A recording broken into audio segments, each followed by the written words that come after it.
Hai, tumsifu Yesu Kristo. Karibuni sana wapendwa mahali hapa Jerusalem Family TV.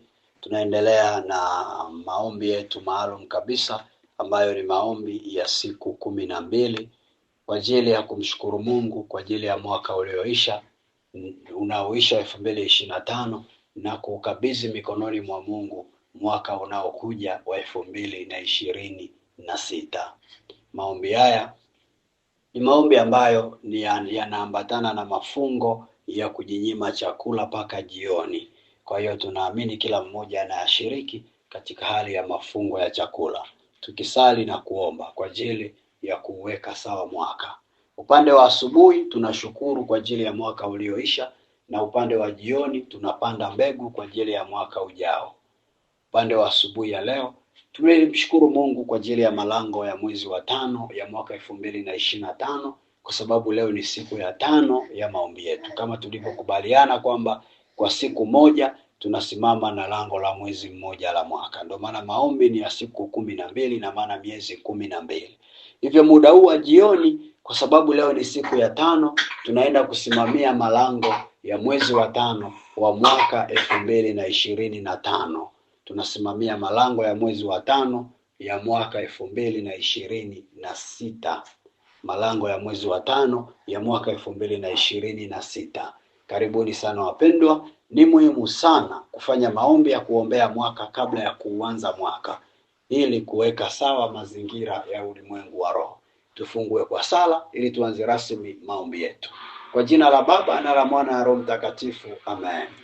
Tunakushukuru Mungu, tunasema asante kwa ajili ya muda ambao Bwana unatupa kibali watoto wako kukutana mahali hapa kwa ajili ya kuendelea nayo maombi. Tunaamini Mungu ni kwa wema wako, upendo wako pamoja na nguvu zako ndio ambavyo Bwana vimetuunganisha katika hekima ya mafuta ya Roho Mtakatifu. Tunakuomba Baba toba na msamaha hata maeneo yote ambayo tumekosea, maeneo yote ambayo tumeenda kinyume na mapenzi yako. Tunaomba Mungu utuhurumie na uturehemu kwa damu yako ya thamani. Tupe kibali Roho Mtakatifu hata majira haya ambayo tunasimama Bwana, ikiwa leo ni siku ya 5, tunasimamia malango yale ya mwezi wa 5 ya mwaka 2026. Tunaomba Roho Mtakatifu katusimamie, utuwezeshe tutafakari neno kwa pamoja, utuwezeshe kuomba kwa hekima yako Roho Mtakatifu, na kila tutakachoombea hapa tunaomba kipate kibali usoni pako, ili sote tuendelee kuwa na uzima, katika jina la Baba, Mwana na Roho Mtakatifu, na kila mwenye pumzi aseme amen. Karibuni sana wapendwa. Kama ndio unanipata kwa mara ya kwanza, naitwa Mwalimu Petro, niko Arusha nchini Tanzania. Somo letu ambalo tunatembea nalo siku ya leo linaitwa jinsi ya kuzuia mwiba wa shughuli za kidunia. Usizuie mbegu yako malangoni. Jinsi ya kuzuia mwiba wa shughuli za kidunia. Usiue mbegu yako malangoni. Jinsi ya kuzuia mwiba wa shughuli za kidunia. Usiue mbegu yako malangoni. Hili ndio somo letu ambalo tutajifunza siku ya leo. Jinsi ya kuzuia mwiba wa shughuli za kidunia. Usiue mbegu yako malangoni. Andiko letu la msingi ni lile la kitabu cha Marko, ile sura ya 4. Tutasoma ule mstari wa 7. Injili ya Marko sura ya 4, tutasoma ule mstari wa 7. Injili ya Marko sura ya 4, ule mstari wa 7 inasema namna hii: nyingine ikaanguka penye miiba, ile miiba ikamea, ikaisonga isizae matunda. Nyingine ikaanguka penye miiba, ile miiba ikamea, ikaisonga isizae matunda. Alafu hapo unganisha na Marko hiyo sura ya 4, kuanzia ule mstari wa 18 hadi wa 19. Hiyo Marko sura ya 4 mstari wa 18 hadi wa 19 inasema hivi: na hawa ndio wale wapandwao penye miiba, ni watu walisikia lile neno, na shughuli za dunia na udanganyifu wa mali na tamaa za mambo mengine zikiingia, hulisonga lile neno, likawa halizai. Kikaa kuunganisha hivi vitabu viwili, cha Marko sura 4 mstari wa 7 peke yake na ule mstari wa 18 hadi wa 19, tunaona habari ya mbegu ambayo inapandwa kwenye miiba, na Biblia inasema ile mbegu iliyopandwa kwenye miiba haikuota kwa sababu ilisongwa na miiba. Kwa miiba ikaua ile mbegu, ikaifanya isiote. Ukija kwenye ule mstari wa 18 na wa 19, tunapewa maana nzuri zaidi. Tunaambiwa kwamba huyu aliyepanda mbegu kwenye mwiba, mbegu yake haikuota kwa sababu ilisongwa na shughuli za kidunia na udanganyifu wa mali na tamaa za mambo mengine. Sasa siku ya leo asubuhi tulijikita kwenye hili eneo la namna shughuli za kidunia zinavyoweza zikasimama kama mwiba wa kuzuia mbegu yako isiote malangoni. Namna shughuli za kidunia zinavyoweza zikasimama kama mwiba wa kuzuia mbegu yako isiote malangoni. Asubuhi tuliangalia hicho kitu, ambapo tunaendelea kukumbushana kwamba tunaposema neno mbegu, tunamaanisha yale malengo na mipango unayokuwa nayo ndani ya mwaka. Mfano, unasema malengo yangu mwaka huu ni kufanya kitu fulani. Malengo yangu mwaka huu natamani Mungu anijalie na mimi nipate jambo fulani. Kwa yale malengo unayoingia nayo kwenye mwaka, ndiyo mbegu ulio nayo. Tukasema miiba imegawanyika kwenye pande tatu: shughuli za dunia, tukaangalia tamaa ya udanganyifu wa mali na tamaa za mambo mengine. Sasa asubuhi tukaangalia mwiba kama shughuli za dunia, namna zinavyoweza zikakutoa kwenye leli ya kufanikisha malengo yako. Sasa muda huu wa jioni tutaenda kuangalia namna unavyoweza ukazuia huu mwiba wa shughuli za kidunia usiue mbegu yako malangoni. Kwa sababu tuliona asubuhi kwamba kuna watu ambao shughuli zao za mwaka huu 2025 zilikwama sana, walifeli kwenye mambo mengi, wameanguka maeneo mengi, na si kwamba wameanguka kwa sababu yoyote, bali ni kwa sababu ambayo shughuli za kidunia zilikuwa mwiba wa kuua mbegu zao. Na ndio maana muda huu Roho Mtakatifu anataka akupitishe uone namna ya kuzuia sasa, ili kosa ulilolifanya 2025 2026 usikubali likutokee tena. Sema amen kwa jina la Yesu. Na ndio maana nilikuambia siku ile, makosa tuliyoyafanya mwaka huu tunakataa kwa jina la Yesu. Mwaka ujao hatutoyafanya. Pokea hiyo neema. Sema amen. Wapendwa, kuna hatua kubwa 3 ambazo tutajifunza zitakazotusaidia kujua jinsi ya kuzuia mwiba wa shughuli za kidunia zisilete madhara kwenye maisha yetu ya katika kuua mbegu zetu. Tuanze na hatua ya kwanza. Hatua ya kwanza, jitenge na kila watu ambao hamfanani nao kiroho na kimtazamo ili wasiue mbegu yako. Jitenge na kila watu ambao hamfanani nao kiroho na kimtazamo ili wasiue mbegu yako.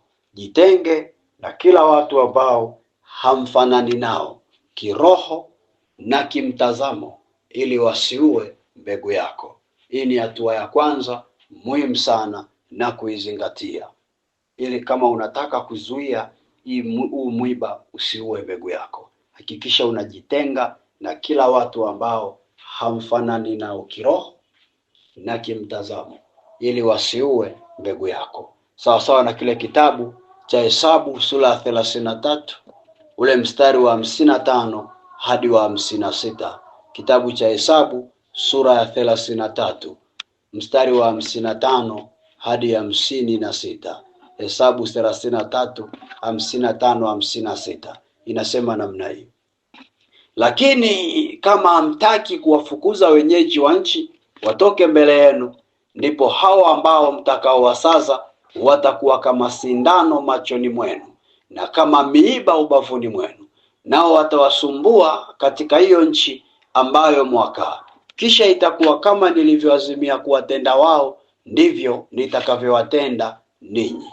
Katika hili neno tunaona namna ambavyo Mungu anataja kundi la watu ambao anawashauri na kuwaelekeza watoto wake wajitenge nao.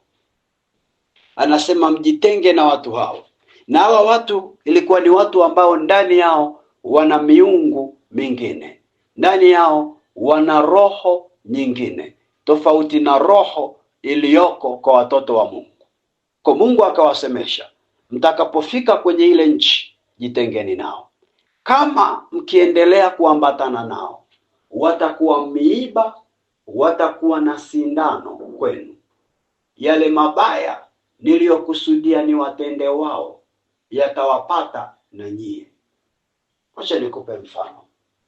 Kwa mfano, ukitembea na mtu ambaye ananuka kinyesi, na wewe unaonekana unanuka kinyesi, na watu watakwambia unanuka kinyesi, na utasema mimi sinuki kinyesi, niko safi, lakini kumbe ni kwa sababu uliyekaa naye ananuka kinyesi.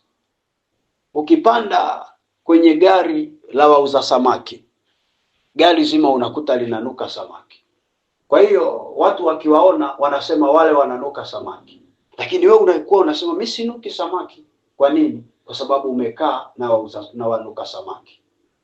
Mtu wa Mungu, Mungu aliposema mabaya nitakayowafanya wao yatawapata na nyie, alikuwa anamaanisha ya kwamba kama ambavyo mtu anaweza akahukumiwa ananuka kinyesi kwa sababu amekaa na muuza kinyesi, na amekaa na mtu mwenye kinyesi na akapata hiyo kashfa, ndivyo ambavyo na mtoto wake akikaa na mtu ambaye ni muovu, na yeye pia atapata adhabu ya huyo muovu.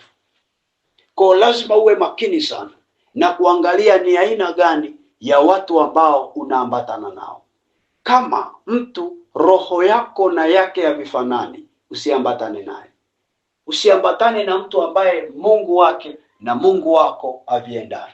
Usiambatane na mtu ambaye mtazamo wake wa kiroho na wa kwako haviendani.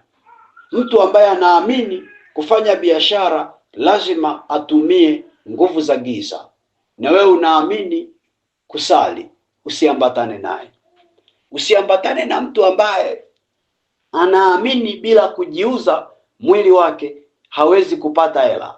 Usiambatane naye. Kama wewe ni mtoto wa kike, usiambatane na mtu anayetegemea uzuri wa sura yake kuendesha maisha. Usiambatane na vijana wanaoamini kwenye kutafuta mshangazi. Usiambatane nao. Usiambatane na watu ambao wanaamini kwenye kukopa nyonya damu. Usiambatane nao. Usiambatane na watu ambao wanaamini kubeti ndio kuendesha maisha. Usiambatane na watu wanaoamini kutoa mimba. Usiambatane na watu ambao wanaamini katika masuala yaliyo kinyume na mtazamo wa imani yako. Kwa sababu kitendo cha wewe kuambatana nao, Biblia inasema watakuwa mwiba na sindano kwako. Na moja kwa moja, kama watakuwa mwiba na sindano, ina maana watakuwa na nafasi ya kuua mbegu yako. Watakuwa na nafasi ya kukusababishia usitimize lengo ulilo nalo kwenye mwaka. Utajikuta badala ya kutembea kwenye lengo lako, unaanza kutembea kwenye malengo yao. Na ndio maana kuna watu wako hapa mwaka huu walifeli kwenye mambo mengi kwa sababu ya wale walioambatana nao. Mtu wa Mungu, uliambatana na nani akakukwamisha? Usirudie hilo kosa 2026. Using'ang'anie watu au vitu vitakavyokutoa kwenye malengo yako. Using'ang'anie. Kuna watu mna tabia ya kung'ang'ania marafiki. Unang'ang'ania rafiki ambaye hana maana kwako. Using'ang'anie rafiki muovu. Unakuta mtu yuko, mume wake anamwambia, mke wangu, sipendi huyo mama awe rafiki yako. Unamnunia mume wako. Unasema, mume wangu unanizuia nisiongee na majirani. Huyu mwanaume gani huyu? Mwanaume ananifungia ndani tu, hataki mimi niongee na watu. Kumbe mume wako kuna hatari ameiona pale. Mtu wa Mungu, using'ang'anie watu ambao hawana maana kwako. Lia na anayelia na wewe katika roho mmoja. Usilie na anayelia na wewe katika roho nyingine. Ni mwiba kwako na ni sindano kwako. Mungu akusaidie kuelewa. Tusonge mbele na hatua ya pili. Kwa hatua ya kwanza ndio hiyo, jitenge nao watu. Twende kwenye hatua ya pili. Hatua ya pili, jitenge na kusikiliza taarifa mbaya zinazobomoa hamasa ya kutekeleza mbegu yako, yani lengo lako. Hatua ya pili, jitenge na kusikiliza taarifa mbaya zinazobomoa hamasa ya kutekeleza mbegu yako, yani lengo lako. Jitenge na kusikiliza taarifa mbaya zinazobomoa hamasa ya kutekeleza mbegu yako, yani lengo lako. Sawa sawa na kile kitabu cha Hesabu sura ya 13 ule mstari wa 32 hadi 33. Hesabu sura ya 13 ule mstari wa 32 hadi wa 33. Hesabu sura ya 13 ule mstari wa 32 hadi 33 inasema namna hii: wakawaletea wana wa Israeli habari mbaya ya ile nchi walioipeleleza, wakasema, ile nchi tuliyoipata kati yake ili kuipeleleza ni nchi iliyowala watu wanaoikaa, na watu wote tuliowaona ndani yake ni watu warefu mno. Kisha huko tuliwaona Wanefeli, wana wa Anaki, waliotoka kwa hao Wanefeli, tukajiona nafsi zetu kuwa kama mapanzi, na ndivyo walivyotuona sisi. Afuunganisha na ile sura ya 14. Unganisha na ile sura ya 14 ili tupate maana nzuri zaidi. Unganisha ile sura ya 14 ule mstari wa kwanza hadi wa 4. Ile hiyo Hesabu sura ya 14 mstari wa kwanza hadi wa 4 inasema namna hii: mkutano wote wakapaza sauti zao, wakalia, watu wakatoka machozi usiku ule.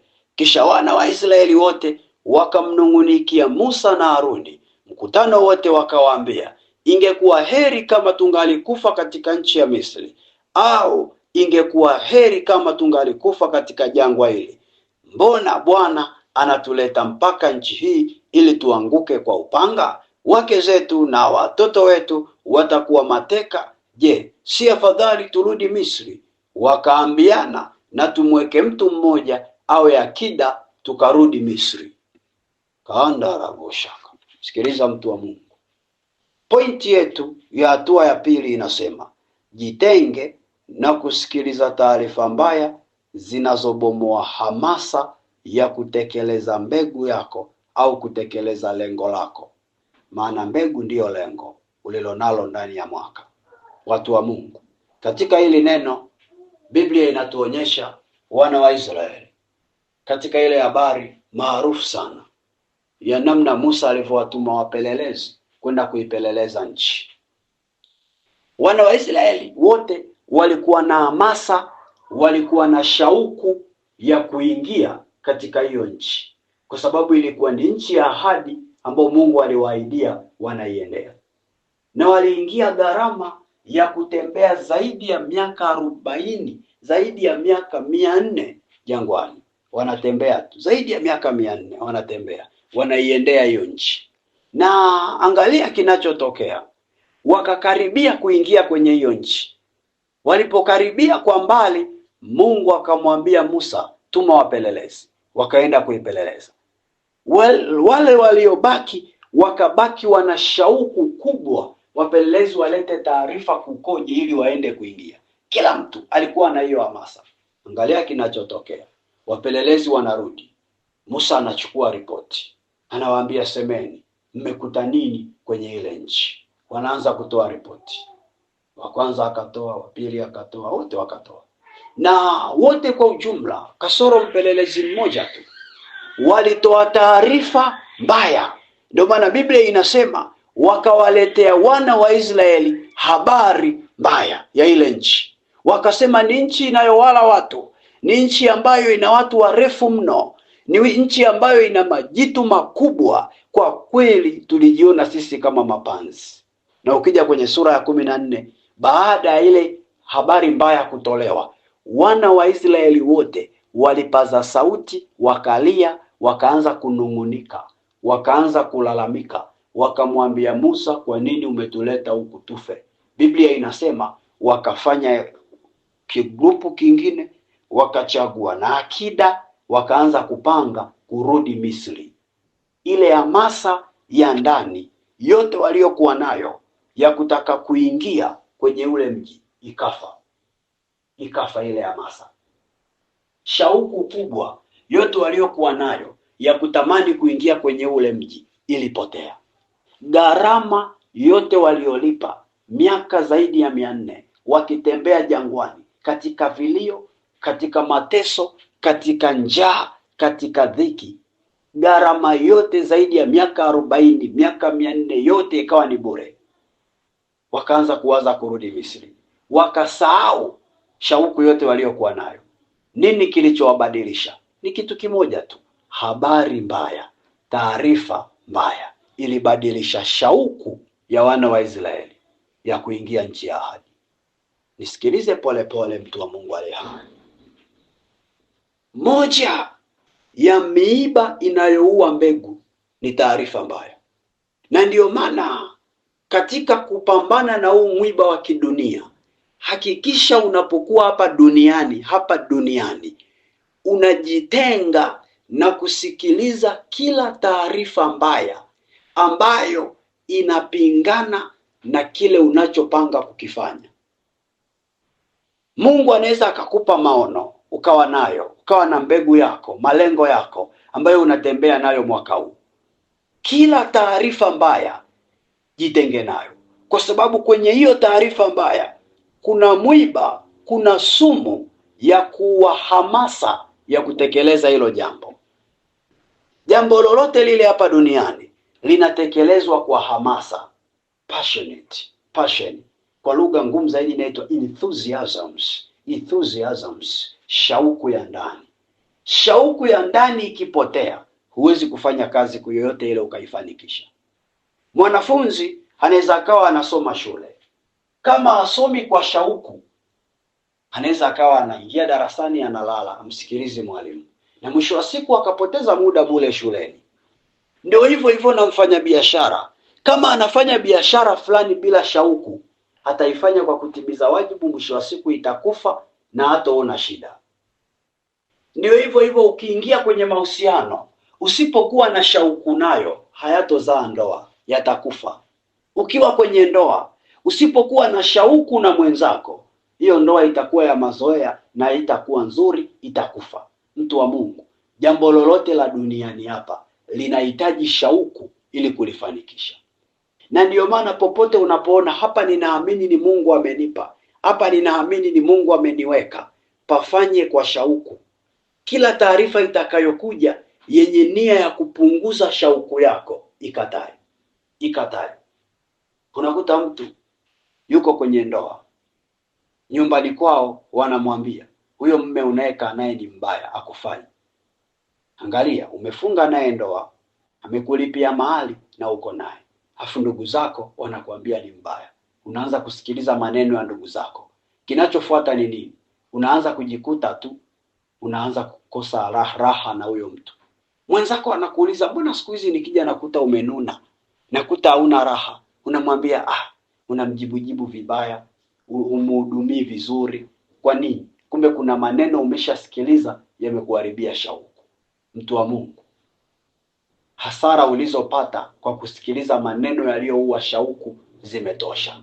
2026, sikiliza neno la Mungu peke yake, ili likupe shauku ya kuongeza bidii na sio kukurudisha nyuma. Maneno ya wanadamu yana mbegu ya kukurudisha nyuma, ila neno la Mungu lina mbegu ya kukuongezea shauku ya kusonga mbele. Na Mungu akupe hiyo neema. Sema amen kwa jina la Yesu. Tusonge mbele na hatua ya tatu na ya mwisho.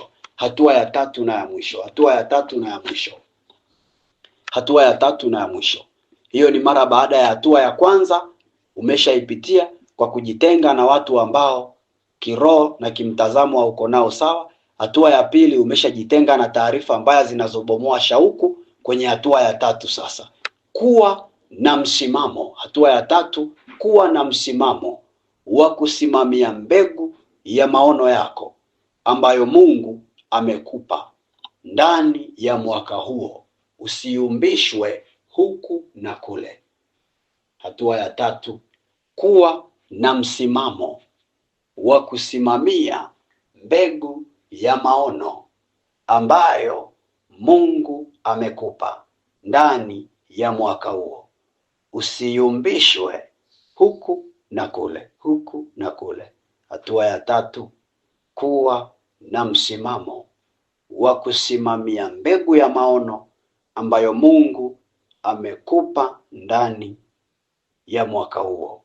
Usiyumbishwe huku na kule. Narudia tena, kuwa na msimamo wa kusimamia mbegu yako ya maono ambayo Mungu ameweka ndani yako ndani ya mwaka huo. Usiyumbishwe huku na kule. Watu wa Mungu, hili ni moja la eneo muhimu sana kwenye maisha yako. Lazima uhakikishe ndani yako una msimamo wa kusimamia mbegu ulizonazo kwenye mwaka, wa kusimamia malengo ulionayo kwenye mwaka. Kitabu cha Wakolosai sura ya 2 ule mstari wa 8, kuna kitu pale. Wakolosai sura ya 2 ule mstari wa 8. Wakolosai sura ya 2 ule mstari wa 8. Wakolosai sura ya 2 ule mstari wa 8. Wakolosai sura ya 2 mstari wa 8 inasema namna hii: angalieni mtu asiwafanye mateka kwa elimu yake ya bure na madanganyo matupu, kwa kuwa jinsi ya mapokeo ya wanadamu, kwa jinsi ya mafundisho ya awali ya ulimwengu, wala si kwa jinsi ya Kristo. Angalia Biblia inavyosema. Mtu anasema angalieni, ni kama unatahadharishwa, ni alert synthesis, sentensi ya tahadharisho. Angalieni mtu asiwafanye mateka kwa elimu yake ya bure na madanganyo matupu. Hapa duniani kuna waalimu wengi sana wanaojifanyaga wanajua huku hawajui. Ni wengi mno. Machino without know. Wanajifanya wanajua na huku hawajui. Wako wengi mno hapa duniani. Na wakisikia unataka kufanya jambo fulani, wanajifanya walimu wa kukufundisha, walimu wa kukuelekeza, kumbe katikati ya maelekezo yao na mafundisho yao wanakupoteza. Unakuta umekaa unataka kufanya jambo fulani, anakuja anaanza kukuhubiria uongo.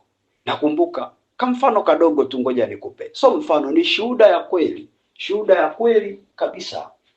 Nakumbuka siku moja nilikuwa na ubatizo nyumbani wa kubatiza mtoto wangu. Nikaondoka na mdogo wangu wa mwisho wa kiume, nikamwambia twende tukatafute kuku. Tukaenda kutafuta kuku kwa ajili ya kuchinja. Tukitoka kwenye hiyo hafla ya ubatizo, watu wapate basi kula washereke. Tukaenda kutafuta kuku, tukaingia sokoni. Nimefika pale sokoni kwa wauza kuku, tukauliza bei, akawa anataja bei ambayo haiendani na kuku wenyewe. Nikakataa, nikamwambia hii bei ni kubwa na wa kuku ni wadogo. Tukaondoka. Tulipokuwa tunaondoka, kuna kijana mmoja akanikimbilia. Akasema samani blaza. Nikamwambia bila samani. Akasema nyumbani kwangu nina kuku. Niliwanunua kwa ajili ya kufuga wawe wa mayai, lakini naona hawatagi na wamekaa muda mrefu. Ni wakubwa sana. Twende nikakuuzie. Nikamwambia unauza shingapi? Akasema wewe twende, ukiwaona hatutashindwana. Nikamwambia kweli? Tukaondoka naye mpaka kwake. Tulipofika kwake nikaona wale kuku kweli ni wazuri, kweli wanavutia na bei yake ni nzuri. Basi nikamwambia unaweza ukanipa kisu nikawachinja hapa ili tukifika nyumbani basi ni kuendelea tu na shughuli nyingine. Akaniambia haina shida, ngoja nikachukue kisu ndani. Akaondoka kuchukua kisu. Kulikuwa kuna bwana mwingine amesimama pembeni. Yule bwana akaja, akaanza kucheka. Akaniambia unataka kununua hawa kuku? Nikamwambia ndio. Akasema yani hawa kuku hawa sijui. Mbona kama wana ugonjwa fulani? Mbona kama wamekaa hivi? Akaanza kunihubiria pale maneno ya kunivunja hawa kuku. Akaponda anavyoweza. Aliporudi yule muuza kuku, yule jamaa akaondoka. Mimi nikajiuliza moyoni, ninunue au nisinunue? Nikasema yani nishajionea mwenyewe kwa macho yangu kuku ni wazuri, nimsikilize yule jamaa? Kaa nyuma yangu shetani. Nikachukua kisu, nikachinja, nikalipa, nikaondoka nao. Tuliwala wale kuku, wageni walikuja, waliwala wale kuku. Sijawahi sikia mtu yoyote akinipigia simu kwamba mwalimu, nilipokuja kwenye ubatizo wa mtoto wako nilikula, niliumwa. Hakuna, wala mimi mwenyewe sikuumwa. Nimekupa shuhuda ndogo sana, kama mfano tu utumie, ndogo sana na ni ya ukweli, ndogo sana ila ina maana kubwa. Mpendwa, unapoingia kwenye mwaka, kuna watu wakisikia malengo yako hawatakuacha, watakuja na mafundisho yao ya kutaka uyatimize hayo malengo, si sawasawa na Mungu alivyokusemesha, ila sawasawa na mafundisho yao. Na unajua hichi kigrupu cha hawa watu kikijaga, huwa hawaji kutufundisha tuache hayo maono. Wala hawatakufundisha uache hayo maono, ila watakufundisha uyatekeleze kinyume na njia iliyoko ndani yako, ila ufate njia yako. Nakumbuka nilipokuwa naianza hii huduma Jerusalem Family TV, tulipokuwa tunaendelea na kuendelea, kuna mzee mmoja aliwahi kunipa ushauri wa kunitaka niache hii huduma, na hakuniambia niache utumishi, ila aliniambia niache hii huduma nikafanye utumishi mwingine sawa sawa na maono yaliyoko ndani yake.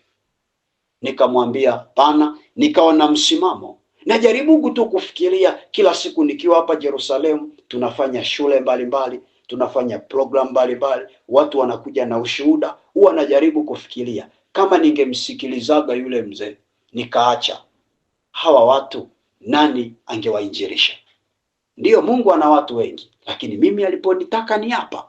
Kwa mtu wa Mungu, lazima uwe na msimamo ndani yako.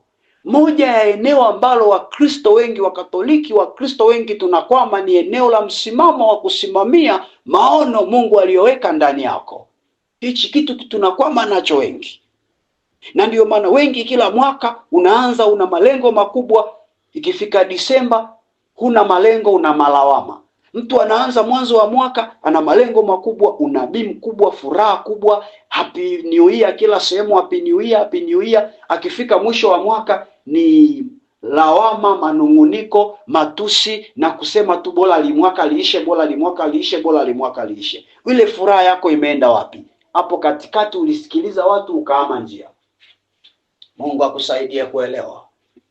Uko mfano mmoja wa kibibilia wa kijana mmoja nabii aliyemsikiliza nabii mzee, alikufa kwa sababu alimsikiliza nabii mzee. Mungu alimwambia nenda usile kitu njiani. Akaja nabii akamwambia Mungu ameniambia ule kitu. Akaacha kusimamia msimamo wake, aliambiwa asile kitu, akala kitu, alikufa. Kaangalie Biblia yako, kitabu cha Wafalme wa Kwanza ile sura ya 13 mstari wa 20 hadi wa 30. Wafalme wa Kwanza sura ya 13 mstari wa 20 hadi wa 30. Utakutana na hii habari. Na ndio maana hakikisha unakuwa na msimamo wa kusimamia maono yaliyoko ndani yako. Usile chakula cha njiani. Angalia Mungu anaongea nini na wewe. Haijalishi atakayekuja kukutaka kukubadilisha ni mtu mzima kiasi gani, lakini mjibu kwa nidhamu. Mjibu kwa nidhamu kwamba nashukuru kwa ushauri wako, ila ndani yangu Mungu anachonitaka ni hiki. Mungu anachonitaka ni hiki. Jitambue Mungu ameongea nini na wewe. Simamia hayo maono, usibadilishe njia. Mbegu ya mwiba wa dunia haitoua maono yako. Mungu akusaidie kwa jina la Yesu. Nataka twende tuombe sasa. Tutaenda kuomba muda huu. Na maombi tutakayoomba ni Mungu atusaidie. Ni Mungu atusaidie. Maono na mbegu tulizo nazo tuweze kuzisimamia. Miba ya dunia isiue.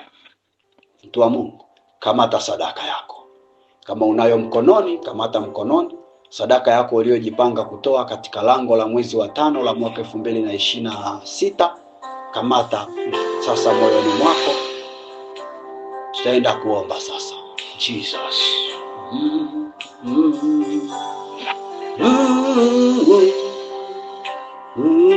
Tutaenda kuomba sasa. Naamini kila mmoja ameshakamata sadaka yake. Sema Bwana Yesu. Sema Bwana Yesu. Ninasonga mbele zako. Ninaomba kukushukuru kwa ajili ya neno lako. ambalo Baba umeongea na mimi, ambalo Baba umenisemesha. Asante Yesu Kristo, kwa sababu wewe ni mwalimu. Asante Roho Mtakatifu, kwa sababu wewe ni mwalimu. Baba, nimesikia hili neno. Baba, nimeelewa. Baba, nimepokea. Baba, nimebarikiwa. Ninakuomba Yesu Kristo, unisamehe dhambi zangu pamoja na makosa yangu ambayo nimetenda katika maisha yangu. Ninaomba Baba unisamehe. Ninakuja kwa upya mbele zako nikiwa nimekamata sadaka yangu, Baba, mkononi mwangu, Baba, moyoni mwangu, Baba, mkononi mwangu, Baba, moyoni mwangu. Sema, ninaomba uipokee sadaka yangu, ninaiunganisha na damu yako Yesu Kristo, naiunganisha na damu yako Yesu Kristo. Sema, Mungu Baba, ninaunganisha na malengo yangu niliyo nayo kwa ajili ya mwaka 2026. Sema, Mungu, ninaunganisha na malengo yangu niliyo nayo kwa ajili ya mwaka 2026. Nikiwa nimesimama kwenye hili lango la mwezi wa 5, nikiwa nimesimama kwenye hili lango la mwezi wa 5 la mwaka 2026, ninakuomba Bwana Yesu, mbegu yangu ninayopanda ya malengo yangu, ya maono niliyo nayo, na yale ambayo Mungu umenipangia wewe, maana umesema mawazo ulio nayo juu yangu ni mema, si mabaya. Baba, yale mawazo ulio nayo juu yangu ninayapanda kwenye lango la mwezi wa 5 la mwaka 2026 Baba, na katika malango ya miezi yote ninaomba Mungu yakaote katika jina la Yesu. Ninazuia kila mbegu Mungu Baba za miiba ya kidunia kama ulivyonifundisha leo. Baba, ninasimama, ninajitenga. Sema, Baba, ninasimama, ninajitenga na kila watu ambao Baba hawafanani na mimi kiroho. Ninajitenga nao Bwana. Sema, Baba, ninajitenga na kusikiliza taarifa mbaya zinazopunguza na kuondoa hamasa ya kusimamia maono na mbegu ulizonipa. Sema, Baba, ninasimama katika jina la Yesu.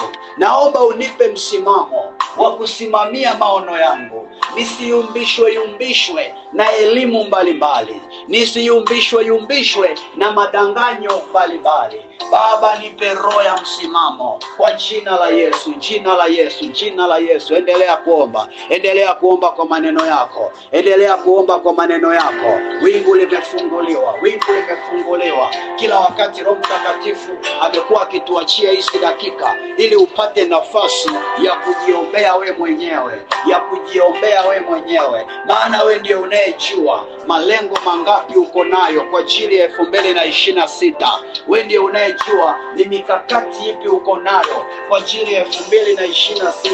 Wewe ndio unayejua ni matamanio gani ambayo unatamani Bwana akusaidie mwakani uweze kuyafikia, kwa sababu yamkini huu mwaka umeshindwa kuyafikia.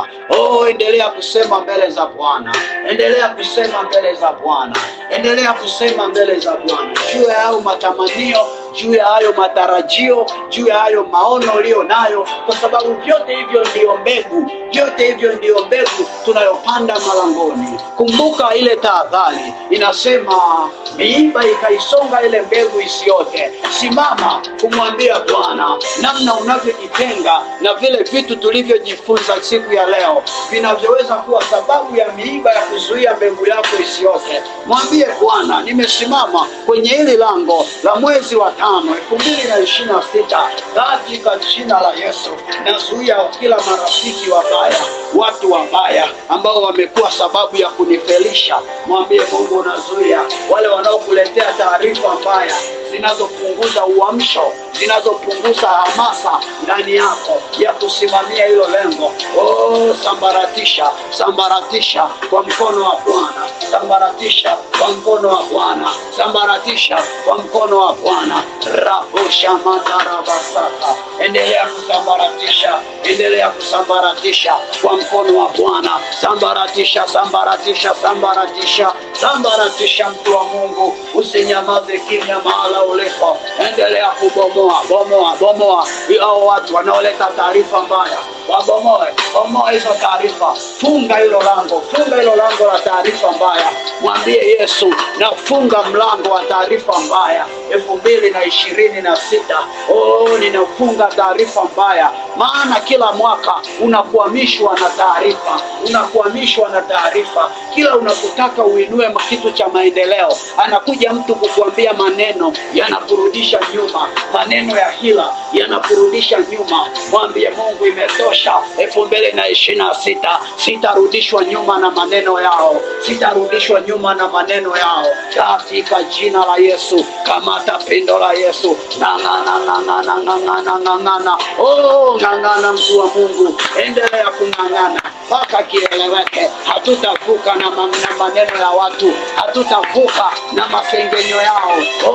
Yamkini kuna watu ambao walikusemesha elimu danganyifu, imebaki kama sumu kwenye moyo wako. Mpaka kuna baadhi ya watu umeacha kuongea nao vizuri kwa sababu kuna hayo maneno ya sumu. Mpaka kuna vitu uliviacha, kuna maeneo uliacha kutembelea, kumbe ilikuwa ni sumu. Ulidanganywa ili utenganishwe na kusudi na njia iliyo mpango wa Mungu. Na yamkini kwa sasa umeondoka kwenye hiyo njia, upo kwenye njia ambayo sio Mungu aliyotaka uwe. Haya, rudi kwenye njia sahihi. Haya, rapandeke tekeriaka siki rokotamo yokosaka. Baba, ninatubu kwa damu ya Yesu kwa ajili ya watu walioko hapa, waliopotezwa njia kwenye maneno ya uongo. Baba, ninaomba uwarehemu, wasaidie sasa warudi kwenye njia sahihi, wasaidie warudi kwenye njia sahihi. Mtu wa Mungu, mwambie Mungu, naomba unirudishe kwenye njia sahihi, maana nilipotezwa kwa kusikiliza maneno ya elimu ya uongo. Maneno ya nabii mzee yalikupoteza njia, maneno ya nabii mzee yalikupoteza njia. Ng'ang'ana kwa Bwana, mwambie Mungu, naomba unirudishe kwenye njia sahihi. Orapo shenderebo, pokea neema ya kurudi kwenye njia sahihi. Oroporika ndekeria katama reke shenderebosha motoria kandeke saka. Maana shetani aliona, akajua huyu mtu akikaa pale sitopata nafasi, ndio maana akaleta hao watu wakutoe. Mwambie Bwana, nirejeshe pale, nirejeshe pale. Wao waliona uwezi, Bwana anajua unaweza. Rapo shandaraba ropo shekenda. Kuna mtaa uliama wa duka, kuna mtaa uliama wa biashara, ukafikiri si mtaa sahihi, kumbe ndio mtaa wako wa kuchanua. Bwana wakurejeshe, Bwana akurejeshe, Bwana akurejeshe, Bwana akurejeshe, Bwana akurejeshe kwenye hayo mahusiano ambayo yalivunjika ghafla tu. Mchumba akakimbia ghafla tu, akakimbia, na mlikuwa mmeanza hadi kupanga namna ya kutambulishana, namna ya kupanga harusi. Ghafla akakimbia, na mlikuwa mmepanga paka vazi la harusi, paka tarehe ya harusi, lakini akakimbia tu bila sababu. Haya, sasa kilichomkimbiza ninakitumia moto. Huyo ni riziki yako. Arudi aliye riziki yako, arudi kwako kwa jina la Yesu. Shaka wababa waliokimbia familia kwa sababu tu walikimbizwa na vitu vya duniani. Mungu, achilia neema kwenye hiyo nyumba, achilia mbegu, arudi kwenye hiyo nyumba kwa jina la Yesu. Maana watoto na wanalia na mke wake. Rapo shekenderebo riaka kama yeke roko shamaka riko shokota roko shakasa. Unajikuta tu unamchukia mwenzako, unajikuta tu unamchukia. Hiyo roho ya chuki iliyopandikizwa kwako, hiyo roho ya chuki kwa jina la Yesu toka, achia huyo mtu asivuke nayo 2026. Upendo wa Mungu uingie kwako. Ninaona mtu akiwa amejaa nzi kwa jina la Yesu. Hayo manzi yaliyojaa kwako kinyume na mpango wa Mungu, na yapukutisha moto wa Roho Mtakatifu, upukutisha nzi wote kwa jina la Yesu Kristo. kwa jina la Yesu Kristo. Maisha yako hayako chooni, kila wakati unaota ndoto uko chooni. Maisha yako hayako chooni, na yatoa maisha chooni kwa jina la Yesu. Toka kwenye hicho choo, toka kwenye hicho choo kwa jina la Yesu. Toka kwenye hicho choo, toka kwenye hicho choo kwa jina la Yesu. Toka hapo chooni, toka hapo chooni, toka hapo chooni kwa jina la Yesu. Toka chooni. Makaburini, naona mtu akikimbia makaburini, naona mtu akikimbia makaburini. Natuma moto, moto, moto. Wewe sio wa makaburini, na kutumia moto wa Roho Mtakatifu. Toka hapo makaburini kwa jina la Yesu. Kaa kwenye njia ya Bwana, kaa kwenye njia ya Bwana. Kandaraba shandaraba sakaraba shikirebobo rasa kandaraba shiki. Magonjwa kwa jina la Yesu. Uko hapa unanisikiliza na una magonjwa yamekuwa yanatembea na wewe mwaka wote, iwe ni magonjwa ya vidonda vya tumbo, magonjwa ya mgongo, magonjwa ya kila namna ambayo yamekuwa yakitembea na wewe mwaka huu wote. Sasa ni mwisho 2026, hutoingia na hayo magonjwa. Na achilia damu ya Yesu katikati ya magonjwa yako. Naona mtu damu ya Yesu ikitengeneza uti wake wa mgongo ambao umevunjika vunjika. Damu ya Yesu inaunga tena hiyo mishipa ya mgongo, mishipa ya kiuno, hizo joint, hizo nyonga. Damu ya Yesu inaunga kwa upya hivyo vidonda tumboni. Damu ya Yesu inavitengeneza tena. Tapika huo ugonjwa, tapika mahala ulipo kwa jina la Yesu. Tapika. Kuna watu wanaenda kutapika muda huu.